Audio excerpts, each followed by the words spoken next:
தனுஷோட டைரக்ஷன்ல மூன்றாவது படம் சார். நிலவுக்கு என்மேல் என்னடி கோவம். அந்த படம் எப்படி சார் இருக்கு?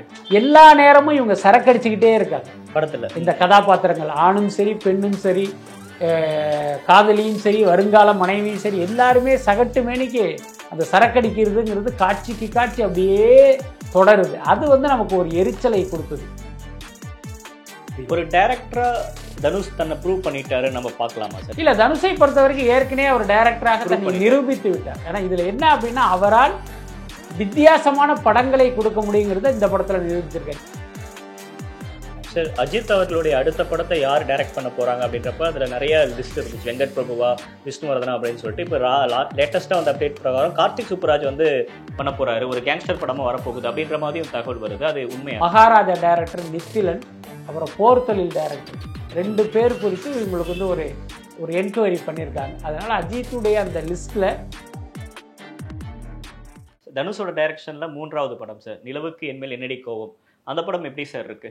அதான் தனுஷ் துள்ளுவதோ இளமையில் நடித்த காலகட்டத்தில் அவரே நடித்திருக்க வேண்டிய ஒரு படம்னு கூட சொல்லலாம். ரொம்ப இந்த காலகட்டத்தில் நம்ம நடித்தா அது வயசுக்கேற்ற கதையாக இருக்காதுங்கிறதுனால அவருடைய அக்கா மகனை அவர் வந்து நடிக்க வச்சுருக்காரு. அதுவும் பார்த்தீங்கன்னா இப்போ இந்த 2K கிட்ஸுடைய லைஃப் ஸ்டைலை பிரதிபலிக்கிற ஒரு படம் தான். பார்த்தீங்கன்னா எல்லாமே புதிய முகங்களை போட்டிருக்காங்க. அதனால் படம் வந்து ரொம்ப ஃப்ரெஷ்ஷாக இருக்குது, அதில் மாற்றம் இல்லை. இன்னொன்று, இன்றைய இளைஞர்களுக்கு பார்த்தீங்கன்னா அந்த காதலும் பிரேக்கப்பும் பார்த்தீங்கன்னா ரொம்ப சர்வசாதாரணமான ஒரு விஷயமா இருக்குது. கிட்டத்தட்ட இதையெல்லாம் உள்ளடக்கிய ஒரு படம் தான். பட் நமக்கு தனிப்பட்ட முறையில் என்ன ஒரு வருத்தம் இல்லை, கோபம்னு கூட வச்சுக்கலாம். எல்லா நேரமும் இவங்க சரக்கடிச்சுக்கிட்டே இருக்காங்க படத்துல. இந்த கதாபாத்திரங்கள் ஆணும் சரி, பெண்ணும் சரி, காதலியும் சரி, வருங்கால மனைவியும் சரி, எல்லாருமே சகட்டு மேனிக்கு அந்த சரக்கடிக்கிறதுங்கிறது காட்சிக்கு காட்சி அப்படியே தொடருது. அது நமக்கு ஒரு எரிச்சலை கொடுத்தது. என்னன்னா, இப்போ தனுஷுடைய இதில் வந்து இதெல்லாம் ரொம்ப சர்வசாதாரணமான விஷயமா இருக்கலாம். பட் அதை வந்து பார்த்தீங்கன்னா ஏதோ நம்முடைய வாழ்க்கையிலேயே இதெல்லாம் ஒரு சர்வசாதாரணமான விஷயம் அப்படிங்கிற மாதிரி ஒரு தோற்றத்தை ஏற்படுத்துறதை வந்து நம்மளால ரசிக்க முடியும். ஒரு டைரக்டரா தனுஷ் தன்னை ப்ரூவ் பண்ணிட்டாரு நம்ம பார்க்கலாமா சார்? ஏன்னா இதுக்கப்புறமா அவரோட இட்லி கடை ரொம்ப எதிர்பார்ப்பு இருக்கு மக்கள் மத்தியில. ஸோ இவ்வளோ கான்ஃபிடென்ட்டா அணுகலாமா அடுத்த படத்தையும் நம்ம? இல்லை, தனுஷை பொறுத்த வரைக்கும் ஏற்கனவே அவர் டைரக்டராக தன்னை நிரூபித்து விட்டார். ஏன்னா இதுல என்ன அப்படின்னா, அவரால் வித்தியாசமான படங்களை கொடுக்க முடியுங்கிறத இந்த படத்துல நிரூபிச்சிருக்காரு. நீங்க ராயன் படத்தை பார்த்துட்டு இந்த படத்தை பார்த்தீங்க அப்படின்னா 2ல் ஏதோ ஒரு படம் தான் தனுஷ் பண்ணாரு, அந்த இன்னொரு படத்தை இவர் பண்ணவே இல்லைன்னு சொல்கிற அளவுக்கு முற்றிலும் வேறாக இருக்கும்.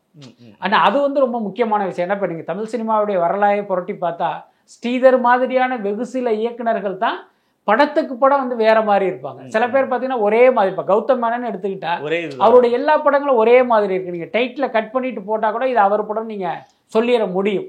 ஆனால் இப்போ ஸ்ரீதர் படத்தை வந்து நீங்கள் அந்த மாதிரி சொல்ல முடியாது. அந்த மாதிரி தனுஷ் பார்த்தீங்கன்னா ஒவ்வொரு படத்துக்கும் வெவ்வேறு ஜானரல் வந்து எடுக்க தெரிஞ்சிருக்காரு. அந்த வித்தையை வந்து ரொம்ப அழகாக கற்று வச்சிருக்காருன்னு நினைக்கிறேன். சார், டைரக்டர் சங்கர் அவர் மீது வந்து prevention of money laundering case வந்து இடி வந்து ஒரு 10 கோடி ரூபா முடக்கியிருக்காங்க. இதோட பின்னணி என்ன சார்? இல்லை, ஏற்கனவே தெரியும். இது வந்து ஒரு கதை திருட்டு விவகாரத்தில் வந்து ஒரு கேஸ் போடப்பட்டது. அந்த விவகாரம் அப்படின்னு சொல்கிறாங்க. அதுக்குள்ளார திடீர்னு வந்து இடி வந்து இவருடைய சொத்தை அட்டாச் பண்ணாங்க அப்படிங்கிற அந்த டெக்னிக்கல் விஷயம் எனக்கு இப்போ கூட புரியலை. நானும் சில பேர்கிட்ட கேட்டேன், யாருக்குமே இது குறித்து ஒரு கிளாரிட்டி இல்லை. என்னென்னா, ஆருள் தமிழ்நாடை என்னுடைய நாவலை தழுவி எடுக்கப்பட்ட கதை அப்படின்னு வழக்கு தொடக்குறாரு. இவர் வந்து இல்லை அப்படின்னாரு. ஒரு கட்டத்தில் பார்த்தீங்கன்னா 2 கதைக்கு ஒரு சிமிலாரிட்டி இருக்குது அப்படிங்கிற மாதிரி இந்த கேஸ் நகர்ந்தது. இந்த கட்டத்தில் திடீர்னு இடி உள்ள வந்து இவருடைய அசையா சொத்துக்களை அட்டாச் பண்ணுறாங்க அப்படின்னு ஒரு செய்தி வந்திருக்கு. அதுதான் நமக்கு என்னன்னு புரியல. நிஜமாவே விவரம் தெரிந்தவர்கள்ட்ட கேட்டால் கூட அவங்களே எங்களுக்கு ஒன்றுமே புரியலைங்கிற மாதிரி தான் சொல்கிறாங்க. பட் அதை நம்ம விசாரித்து சொல்லலாம். சூர்யாவோட ரெட்ரோ படம் அப்படின்றது May 1க்கு ரிலீஸ் ஆகும் அப்படின்ற மாதிரி சொல்கிறாங்க சார். என்ன காரணம் சார்? ஏற்கனவே குட் பேட் ஹாக்லேயே வந்து ஏப்ரல்லேருந்து மேக்கு தள்ளி போகுது அப்படின்னு பேசப்பட்டுச்சு. அஜித்தையும் சூர்யாவும் மோதுறாங்களா படம் ரிலீஸில்? ஆனால் அப்படி நடப்பதற்கு வாய்ப்பு இல்லை. என்ன காரணம் அப்படின்னா, இன்றைக்கு வந்து வியாபாரிகள் 2 வசூல் வந்து பெரிய அளவில் சாத்தியமான 2 படங்களை ஒரே நாளில் ரிலீஸ் பண்ணுறதை இந்த வியாபாரிகள் விரும்ப மாட்டாங்க, முக்கியமாக திரையரங்க உரிமையாளர்கள். இப்போ பாருங்கள், இந்த வாரமே டிராகன் அண்ட் நீக் 2 ஒரே நாளில் வந்திருக்கு. இந்த 2 படமும் தனியாக வந்திருந்தால் இது ஒரு பக்கம் பெரிய அளவில் வந்து கலெக்ட் பண்ணியிருக்கோம், இந்த படம் இன்னொரு பக்கம் பெரிய அளவில் கலெக்ட் பண்ணியிருக்கோம். அதான் 2 ஒரே நாளில் வந்ததுனால இப்போ வந்து ஒரு ஒப்பீடுங்கிறது தவிர்க்கவே முடியல. இது நல்லா இருக்கா, அது நல்லா இருக்கா அப்படின்னு ஒரு கேள்வி வருது. அதேனால விஜய் அஜித் சூர்யா 2 பேர் நடித்த படங்களும் ஒரே நாளில் வந்தால் இதே சிக்கல் அந்த படங்களுக்கும் இருக்கும். அதனால் ரெட்ரோவை பொறுத்த வரைக்கும் மே 1 அப்படின்னு அவங்க ஆல்ரெடி வந்து அனௌன்ஸ் பண்ணிட்டாங்க. அஜித் படத்தை பொறுத்த வரைக்கும் ஏப்ரல் 10 தான் அவங்க வந்து அறிவிச்சிருக்காங்க. அதே நேரம் அன்னைக்கு ரிலீஸ் பண்ணுறதுல சில பிரச்சனைகள்லாம் இருக்குது. நெட்ஃப்ளிக்ஸ் பார்த்தீங்கன்னா அந்த டேட்டை நீங்கள் மாற்றுங்கன்னு இவங்களுக்கு வந்து ஒரு ப்ரெஷர் கொடுத்துக்கிட்டு இருக்காங்க. இன்னொரு பக்கம் அஜித்தே வந்து அந்த தேதி வேணால் நீங்கள் மே 1க்கு போங்கிற மாதிரி சொன்னதா ஒரு தகவல் இருக்குது. ஸோ இதையெல்லாம் வச்சு இந்த படத்தினுடைய ரிலீஸ் தேதி மாறுவதற்கு வாய்ப்பு இருக்குது. இப்போ ஒருவேளை மே 1ஆம் தேதி தான் இந்த படம் வரும் அப்படின்னா தவிர்க்கவே முடியாமல் 2 படங்களும் மோதுவதற்கு வாய்ப்பு இருக்குது. ஆனால் எனக்கு தெரிந்து 90% இன்னொரு டேட்டில் தான் அந்த படம் வரும்னு நினைக்கிறேன். சார், அஜித் அவர்களுடைய அடுத்த படத்தை யார் டைரக்ட் பண்ண போகிறாங்க அப்படின்றப்ப அதில் நிறைய லிஸ்ட் இருந்துச்சு. வெங்கட் பிரபுவா, விஷ்ணுவர்தனா அப்படின்னு சொல்லிட்டு. இப்போ லேட்டஸ்ட்டாக வந்து அப்டேட் பிரகாரம் கார்த்திக் சுப்புராஜ் வந்து பண்ண போகிறாரு, ஒரு கேங்ஸ்டர் படமாக வரப்போகுது அப்படின்ற மாதிரியும் தகவல் வருது. அது உண்மையா சார்? அதாவது நான் அஜித்தின் அடுத்த படம் குறித்து தற்போது வருகிற எந்த செய்தியுமே உண்மை இல்லை. அது முதல்ல புரிஞ்சுக்கணும். என்னென்னா அஜித்தை பொறுத்த வரைக்கும் அவருடைய முழு கவனமும் கார் ரேஸில் தான் இருக்குது. இந்த வருஷம் அக்டோபர் மாதம் தான் அவருடைய அடுத்த படம் குறித்த அதிகாரப்பூர்வ அறிவிப்பே வரப்போகுது. ஒரு ஆகஸ்ட் வாக்கில் தான் இவர் அந்த ப்ராஜெக்ட் பற்றியே இவர் வந்து திங்க் பண்ண போகிறாரு. யாரோட பண்ணலாம், எந்த கதை பண்ணலாம், எந்த நிறுவனத்தோட போகலாங்கிற அந்த ஏரியாக்குள்ளேயே இவர் ஆகஸ்ட் மாதம் தான் வரப்போகிறார்.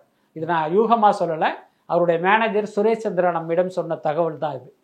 இப்போ வர்ற செய்திகள் எல்லாமே பார்த்தீங்கன்னா ஓரளவுக்கு வந்து அது ஒரு யூகங்களாகத்தான் நம்ம எடுத்துக்கணும். அதே நேரம் ஒரு சின்ன விசாரிப்பு ஒன்று எப்போயுமே இண்டஸ்ட்ரியில் நடக்கும். ஒரு இயக்குனரோட ஒரு நடிகர் படம் பண்ணணும்னு நினச்சிட்டா இவருடைய கமிட்மெண்ட் என்னன்னு விசாரிப்பாங்க. அதே மாதிரி இந்த இயக்குனர் ஒரு ஹீரோ கிட்ட போகணும்னு முடிவு பண்ணாருன்னா இவர் என்ன படம் கையில் வச்சுருக்காருன்னு ஒரு விசாரிப்பாங்க.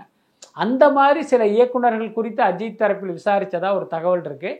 மகாராஜா டைரக்டர் நித்திலன், அப்புறம் போர் தொழில் டைரக்டர் 2 பேர் குறித்து இவங்களுக்கு வந்து ஒரு என்கொயரி பண்ணியிருக்காங்க. அதனால் அஜித்துடைய அந்த லிஸ்ட்டில் இவர்களெல்லாம் இருப்பதற்கு வாய்ப்பு இருக்குது. பட் அதை இந்த கட்டத்தில் நம்ம உறுதியாக சொல்ல முடியாது. இப்போ சமீபத்தில் வெளியாகக்கூடிய படங்கள் எல்லாமே ஒரு செல்லிங் பாயிண்ட்டுக்காக யூடியூப்பில் யாரெல்லாம் வந்து இன்ஃப்ளூயன்சராக இருக்காங்களோ அவங்க எல்லாமே படத்தில் ஒரு சீனுக்காக கொண்டு வந்து வைப்பாங்க. ஆனால் இந்த படத்தில் விஜய் சித்து ஆகட்டும், அசத் கான் எல்லாத்தையும் நல்லா யூஸ் பண்ணியிருக்காங்க அப்படின்ற மாதிரி சொல்கிறாங்க. நீங்கள் எப்படி சார் இதை பார்க்குறீங்க? ரொம்ப உண்மையை சொல்ல போனால் எனக்கு யூடியூப் பார்க்குற பழக்கம் கிடையாது. அந்த விஜய் சித்து என்கிற பெயரை நான் கேள்விப்பட்டிருக்கேனே தவிர அவருடைய வீடியோலாம் நான் பார்த்ததே இல்லை. அப்புறம் அந்த ஹர்ஷத்துன்னு ஒருத்தர் நடிச்சிருக்காரு, அதுவும் கூட படம் பார்த்துட்டு வந்து ஒரு நண்பர் சொன்னார், இந்த இவர் தான் அவர் கூடவே இருப்பாருன்னு சொன்னாங்க. அந்த அளவுக்கு தான் எனக்கு அவங்க வந்து பரிச்சயம். அதே நேரம் இந்த படத்தில் அவர்களுக்கு கொடுக்கப்பட்ட வேலையை சரியாக செஞ்சுருக்காங்க அப்படின்னு தான் நான் நினைக்கிறேன். அதே நேரம் சில பேர் என்ன சொன்னாங்க அப்படின்னா, அந்த விஜய் சித்துடைய வீடியோக்களை பார்த்த நண்பர்கள் என்ன சொன்னாங்க, இவர் வீடியோலெல்லாம் பயங்கரமாக காமெடி பண்ணுவார், அவரை ஒன்றுமே இல்லாமல் டம்மியாக யூஸ் பண்ணிட்டாங்கங்கிற மாதிரி சில நண்பர்கள் கருத்து சொன்னாங்க. இப்படி எனக்கு பார்த்தீங்கன்னா அந்த கேரக்டருக்கு என்ன முக்கியத்துவம் கொடுக்கப்படணுமோ அந்த அளவுக்கு கொடுக்கப்பட்டதாக தான் நான் நினைக்கிறேன். சார், சார்ஜ் மரியமோட கேரக்டர் வந்து தொடர்ந்து எல்லா படத்துலையும் பேசப்படுது. இந்த படத்தில் ஒரு கம்மியான சீன் வந்திருந்தாலும் ரொம்ப தாக்கத்தை ஏற்படுத்தினாரு அப்படின்ற மாதிரி சொல்கிறாங்க. அது ஒரு சில சீன்ஸ் எல்லாம் அவர் பேசுகிறப்பவே வந்து அப்படியே தேட்டரே வந்து பின் ட்ராப் சைலண்டில் இருந்துச்சு அப்படின்னு சொன்னாங்க. அவருடைய நடிப்பை நீங்கள் எப்படி சார் பார்க்குறீங்க? இல்லை, எப்பயுமே ஜார்ஜ் மரியானுடைய நடிப்பு பார்த்தீங்கன்னா ரொம்ப யதார்த்தமாக இருக்கும். அவர் வந்து கூத்துப்பற்றையிலேருந்து வந்ததுனாலோ என்னவோ அவருடைய நடிப்பில் அதை நடிப்புனே உங்களால் சொல்லவே முடியாது.